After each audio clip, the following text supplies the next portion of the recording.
বহু বহু বছর ধরে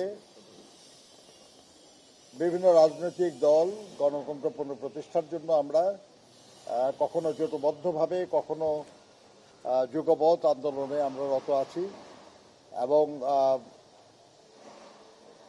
এই যুগপৎ আন্দোলনে সব সময় আমাদের সঙ্গে যারা ছিলেন তাদের অন্যতম হলেন সমমনা জোট। এই সমমনা জোটের রাজনৈতিক দলগুলির সঙ্গে আমরা আজকে বসেছিলাম। বিএনপির পক্ষ থেকে আমি এবং আমাদের দলের জাতীয় স্থায়ী কমিটির সদস্য বেগম সেলিমা রহমান আমরা বসেছিলাম। আমরা বিস্তারিতভাবে দেশে বিদ্যমান রাজনৈতিক, সামাজিক, অর্থনৈতিক বিভিন্ন বিষয় নিয়ে আমরা আলোচনা করেছি। আমরা জনগণের যে দুর্ভোগ এই নিয়ে আলোচনা করেছি, কিভাবে সেটা দূর করা যায় এই ব্যাপারে আমরা বিভিন্ন সময় সরকারকে কিছু পরামর্শ দিয়েছি, সেগুলো নিয়ে আমরা আলোচনা করেছি এবং আমরা দেশে গণতন্ত্র পুনঃপ্রতিষ্ঠার বিষয়টা নিয়েও বিশেষ করে আলোচনা করেছি। নুরতাজে অর্ডার করে জিতে নিন গাড়ি, বাইক, আইফোন সহ কোটি টাকার পুরস্কার। অর্ডার করতে ভিজিট করুন nurtaj.com। তো আপনারা জানেন যে আসলে যে গণতন্ত্রের জন্য আমাদের দলের, জোটের এবং দেশের সাধারণ মানুষ হাজার হাজার মানুষ জীবন দিয়েছে। অতি সম্প্রতিও সহস্রাধিক মানুষ জীবন দিয়েছে, আহত হয়েছে। এখনও আমাদের অনেক নেতা কর্মী মামলা হামলার শিকার হয়ে আছে।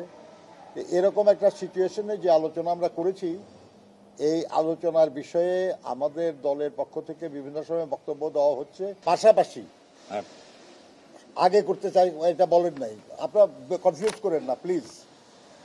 আর বেগম খালেদা জিয়া, দেশনেত্রী বেগম খালেদা জিয়া, উনি লন্ডনে যে হাসপাতালে তার ভর্তি হওয়ার কথা ছিল, উনি এয়ারপোর্ট থেকে সোজা সেখানেই ভর্তি হয়েছেন এবং সেখানে চিকিৎসাধীন আছেন। আল্লাহর মেহেরবানি, তার চিকিৎসা হচ্ছে, ভালোভাবেই হচ্ছে।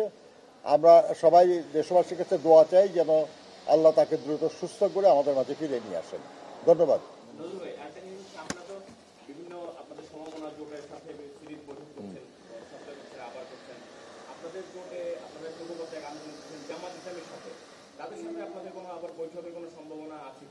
জামাতের সঙ্গে ফরমালি যুগপৎ আন্দোলনে আমরা ছিলাম না। না, জোটে ছিলাম আমরা, কিন্তু যুগপৎ আন্দোলনে আমাদের সব কর্মসূচি আর জামাতের সব কর্মসূচি একরকম ছিল না। কিন্তু তারা আন্দোলনে ছিলেন নিশ্চয়ই। আমরা আশা করবো আর কি যে আগামী দিনে গণতন্ত্র পুনঃপ্রতিষ্ঠার আন্দোলনে সবাই আমরা থাকবো, তারাও থাকবে। এটা নিয়ে কনফিউশন নাই কিছু। ধন্যবাদ।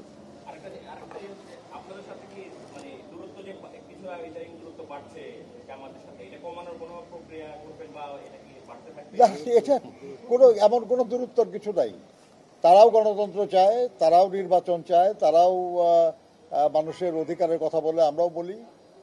কিন্তু যদি কেউ কখনো বলে আর কি যে শুধু তারা দেশপ্রেমিক, তাহলে তো আমাদের কষ্ট লাগবেই। আমরা তো বলবো আর কি যে ভাই কথাটা ঠিক না, আমরা সবাই দেশপ্রেমিক।